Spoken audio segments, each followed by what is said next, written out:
അവനെന്തോ idea പറഞ്ഞു പറഞ്ഞല്ലോ. എന്ത് കൊണഷ്ടാ നിന്നോട് അവൻ പറഞ്ഞു തന്നത്? മുമ്പെടുത്ത പോലെ കുറച്ച് കാശെടുത്തിട്ട് എങ്ങോട്ടെങ്കിലും പോയി സുഖമായിട്ട് ജീവിക്കാന്ന് അവൻ പറഞ്ഞത്. എന്ത് ഭ്രാന്താ നീ പറയുന്നേ? മോഷ്ടിക്കാനോ?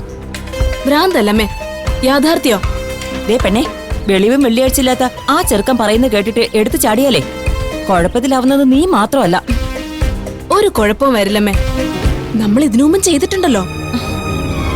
എനിക്കെന്തോ കേട്ടിട്ട് പേടിയാവുന്നു. അല്ലാതെ വേറെന്താ വഴി അമ്മ പറ. ആ, നിന്റെ ഈ എടുത്തിയാട്ടമാണ് എല്ലാത്തിനും കാരണം.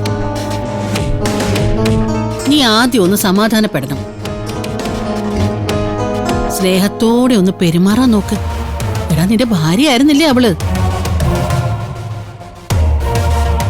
നീ വിചാരിച്ച അവള് നിന്റെ വഴിക്ക് വരും. അമ്മാവനൊന്ന് മനസ്സിലാക്കണം. അയിനു അമ്മാവന്റെ മകളുടെ കുഞ്ഞാണെന്ന് ഏകപക്ഷീയ മാത്രമായിട്ട് സംസാരിക്കരുത്. അവക്കൊരു അച്ഛനുണ്ട്, അത് ഞാനാ. അതുകൊണ്ട് എനിക്കറിയാം എന്റെ കുഞ്ഞിനെ എങ്ങനെ വളർത്തണമെന്ന്. എനിക്കറിയാവടാ നിന്റെ പോക്ക് എങ്ങോട്ടാണെന്ന്. എന്തെങ്കിലും വ്യാമോഹം മനസ്സിലുണ്ടെങ്കിൽ അത് ഇപ്പോഴേ നുള്ളിക്കളഞ്ഞോണം. ഒന്നും നടക്കാൻ പോകുന്നില്ല. അത് നീയാണോ തീരുമാനിക്കുന്നത്? നിനക്ക് വേണമെങ്കിൽ പോകാം, പക്ഷെ മോനെ വിടണോ വേണ്ടയോന്ന് ഞാൻ കൂടി തീരുമാനിക്കും. അത് നിങ്ങൾക്ക് തെറ്റി. അത് തീരുമാനിക്കുന്നത് കോടതിയാണ്.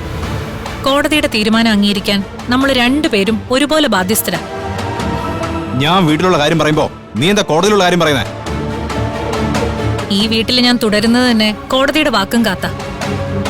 ഒന്ന് വേഗം വന്നേ അമ്മേ. അവൻ അമ്പലത്തിൽ പോയെന്ന് ഉറപ്പാണല്ലോ മോളെ. ഞാൻ എന്റെ കണ്ണുകൊണ്ട് കണ്ടതാ അവര് ഗേറ്റ് കടന്നു പോകുന്നത്. എനിക്കങ്ങ് കൈയും കാലം വിറയ്ക്കുവോ മോളെ. പേടിക്കാതെ താക്കോൽ എവിടെ ഇരിക്കാൻ നോക്ക്. ജാനകിയുടെ ഈ ഭാവമാറ്റത്തിന് പിന്നിൽ ഒളിഞ്ഞിരിക്കുന്നതെന്താ? ദാമ്പത്യത്തിന് പിന്നിലെ ശരിയും തെറ്റും മനസ്സിലാക്കി ജീവിക്കാൻ ഒരു ജീവിതം തന്നെ ബലി കൊടുക്കേണ്ടി വരുമോ? നമുക്കിടയില് ഇനി ചോദ്യങ്ങളുമില്ല, ഉത്തരങ്ങളുമില്ല. ചെയ്യാനുള്ള കാര്യങ്ങളൊക്കെ ചെയ്ത് എത്രയും വേഗം പിരിയാന്നുള്ള ചടങ്ങ് മാത്രമേ ഉള്ളൂ.